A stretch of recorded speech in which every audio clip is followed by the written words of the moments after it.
नमस्कार दर्शकों, कैसे हैं आप सब। बहुत बहुत स्वागत है आपका आपके अपने YouTube चैनल रीति रिवाज विजेता में।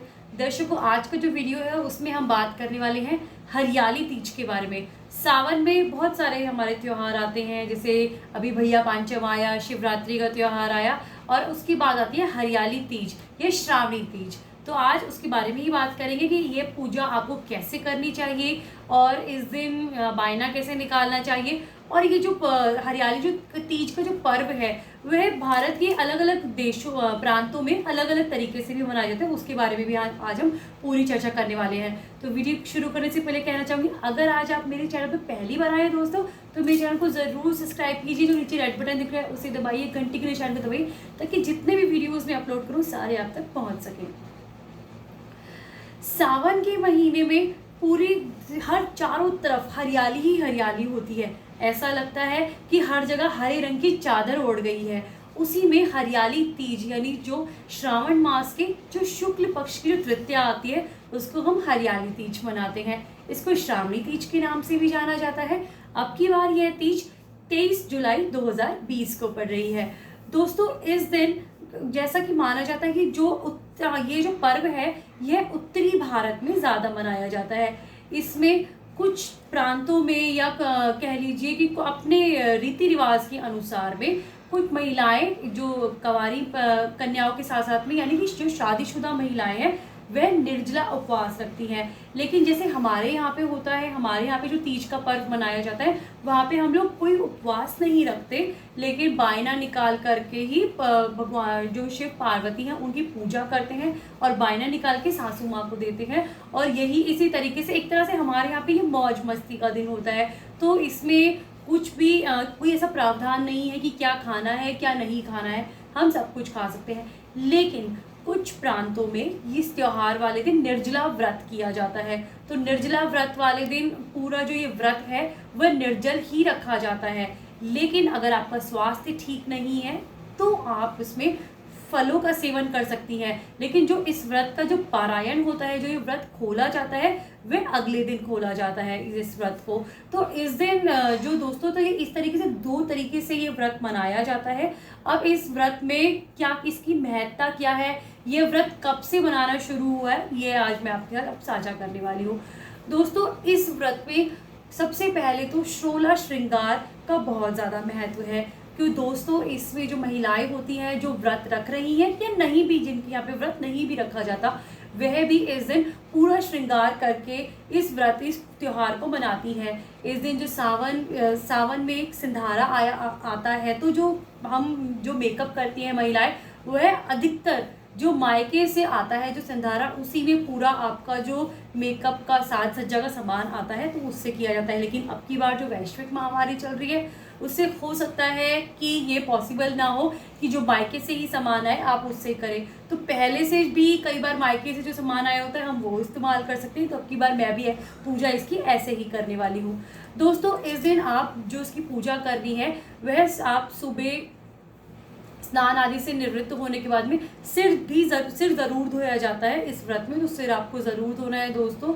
और इसमें आप स्नान आदि से जब निवृत्त हो जाएंगी तो इसकी जो पूजा करनी है उसमें हम गीली मिट्टी लेते हैं, जिसमें हम पार्वती माँ की प्रतिमा बनाते हैं, भोलेनाथ की प्रतिमा बनाते हैं और गणेश जी की प्रतिमा बनाते हैं। तो तीनों प्रतिमाओं को हम एक थाल में रख लेते हैं। वैसे तो ये पूजा किसी बाग बगीचे में खुले स्थान पे सारी महिलाएं एकत्रित होकर मनाती हैं, लेकिन अब की बार जो वैश्विक महामारी चल रही है हो सकता है ऐसा पॉसिबल ना हो, क्योंकि गैदरिंग कहीं पे भी नहीं हो रही है। तो आप अपने घर में ही या फिर अगर मान लीजिए अपनी सास और जेठानी के साथ में या फिर एक दो अड़ोसन पड़ोसन अपने खुले में, अगर आप बाग बगीचे में नहीं कर रही है तो जो आंगन होता है वहाँ पे आंगन में भी पूजा की जा सकती है। तो वहीं पे आप अगर इकट्ठे होकर कर रही है तो सिर्फ बीच में एक ही पात्र रखिए, उसके अंदर गीली मिट्टी से ये तीनों प्रतिमाएं बनाइए। प्रतिमा बनाने के बाद में वहीं पे आपने जो जितना भी श्रृंगार का सामान होता है, श्रृंगार का सामान रखते हैं जो पार्वती माँ को अर्पित किया जाता है। इसमें आपकी आप जो श्रृंगार का सामान है वो वैसे 16 श्रृंगार बोला जाता है, लेकिन आप अपनी श्रद्धा के अनुसार में उसमें अगर आप जैसे 7 श्रृंगार का सामान, 9 श्रृंगार का सामान अगर वो रखना चाहे उस तरीके से आप रख सकती हैं। और इसमें फिर भोलेनाथ की पूजा की जाती है। गणपति जी वहाँ पे हमें धूप दीप नैवेद्य में फ्रूट्स वगैरह लेकर के फ्रूट्स वगैरह होता है, तो रौली मौली इनसे पूजा की जाती है। और उसके बाद भी वहाँ पे कथा का श्रवण किया जाता है। हरियाली तीज की कथा सुनी जाती है, जो कि मैं आपको वो भी बताऊंगी इसमें, और जो पौराणिक कथा है हरियाली तीज की। तो ये माँ को पूरा श्रृंगार का सामान चढ़ाया जाता है। भोलेनाथ पे जल का छिड़काव होता है, पंचामृत का छिड़काव होता है, और वहाँ पे उनकी पूजा की जाती है, धूप दीप से पूजा की जाती है। और जो कथा श्रवण की जाती है वो मैं आपको बताती हूँ दोस्तों। जो इसकी कथा है वह इस प्रकार है। जो पौराणिक कथा के अनुसार माना जाता है कि शिवजी भोलेनाथ ने यह कथा पार्वती माँ को सुनाई थी। वह बोलते हैं कि हे पार्वती, तुमने मेरी 107 वर्षों तक मेरे लिए तप किया, लेकिन ताकि तुम मुझे वर रूप में पा सको, लेकिन वह ऐसा संभव नहीं हो पाया।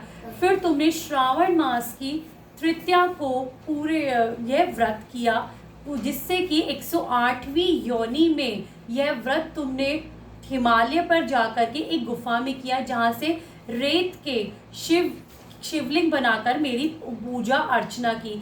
वहाँ तुमने घोर तप किया, और जो तुमने जो अपना जीवन यापन है वहाँ के कच्चे जो पत्ते आदि हैं उनको ही उनका निर्वाह कर कर ही व्यतीत किया। बहुत सारी अड़चने आने पर भी तुम अपने तप पर अडिग रही। उसके बाद जब भगवान शंकर भोलेनाथ उनकी इस आराधना से, इस साधना से, इस घोर तप से बहुत प्रसन्न हुए और उन्होंने स्वीकार किया। फिर पार्वती माँ की जो पिता है पर्वतराज, वह उनको वहाँ लेने के लिए आए। तब पार्वती माँ ने उनसे एक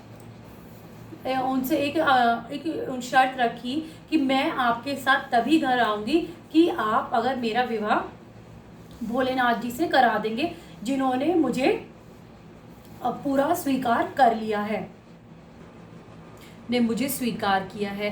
तो इसी से जो पर्वतराज होते हैं वह पार्वती माँ की इस शर्त को मान लेते हैं, और वह बोलते हैं कि पूरे यथासंभव उनका विवाह कराते हैं। तो हे पार्वती, इस तरीके से हमारा विवाह संपन्न हो पाया था। तो इसका तात्पर्य ये है कि जो भी महिलाएं श्रावण मास के शुक्ल पक्ष की तृतीया को पूरे मन से मेरा व्रत करती हैं, तो मैं उनको मनवांछित फल देता हूँ। और जो भी सौभाग्यवती स्त्रियां इस कथा को सुनती हैं, यह व्रत रखती हैं, उन्हें अखंड सौभाग्य की प्राप्ति होती है। तो दोस्तों यही कथा सुनी जाती है। इसके बाद में बायना निकाला जाता है। बायने में जो आप एक थाली लेंगे, तो उसमें थाली में जो घेवर रखा जाता है, स्पेशली जब बायना निकाला जाता है। लेकिन अब की बार हो सकता है बाहर से घेवर, क्योंकि नहीं भी लोग लेके आ रहे, बाहर का नहीं खाने पीने का सामान लेके आ रहे हैं, तो इस वजह से आप अगर घेवर नहीं भी ला रहे हैं तो आप घर में बनी हुई कोई भी मिठाई रख सकते हैं। उसमें फ्रूट्स रखिए, उसके अंदर में जो भी आपके ऋतु फल हैं, थोड़ी सी हल्दी ज़रूर रखिए जब भी आप बायना निकालते हैं, और उसके अंदर दूब रखिए। और उसमें जो ये सुहागी एक तरह से जो ये बायना दिया जाता है, इसमें मेकअप का सामान ज़रूर दिया जाता है। तो आप अपनी जो सास को जिठाने के लिए अपने से बड़े जिनको भी दे रहे हैं, तो उसमें आप सुहाग का सामान कुछ भी, कोई भी 5 वस्तुएं ज़रूर उसमें आप रख लीजिए। बिंदी, सिंदूर, मेहंदी, तो इस तरीके की आप चीज़ें उसके अंदर रख के, और फिर आप उसमें अगर अपने साड़ी वगैरह भी रखनी है तो वो भी रख के फिर बायना निकाल दीजिए। वह बायना निकाल के आप अपनी सास को, जिठानी को, पंडितानी को, या कोई भी बड़ी जो आपसे औहदे में बड़ी हैं, आप उनको दे सकती हैं। तो इस तरीके से बायना निकाला जाता है। कथा हो गई दोस्तों। और इस दिन झूले जाते हैं। अब पता नहीं अब की बार कैसा रहेगा, क्योंकि सब सोशल डिस्टेंसिंग बनाए हुए हैं, तो झूले वगैरह झूलने का नहीं पता। और अब की बार मेरा मन भी बहुत दुखी है, क्योंकि हर बार जो सावन का सिंधारा आता था, अब की बार वो सावन का सिंधारा तो नहीं आएगा, क्योंकि दिल्ली में रहते हैं मेरे मम्मी पापा भी। आप लोगों का सावन का सिंधारा आया है या आप लोग भी कैसे करने वाले, वो मुझे कमेंट बॉक्स में ज़रूर लिखिएगा दोस्तों। तो इस तरीके से ये पूरा अर्चना की जाती है।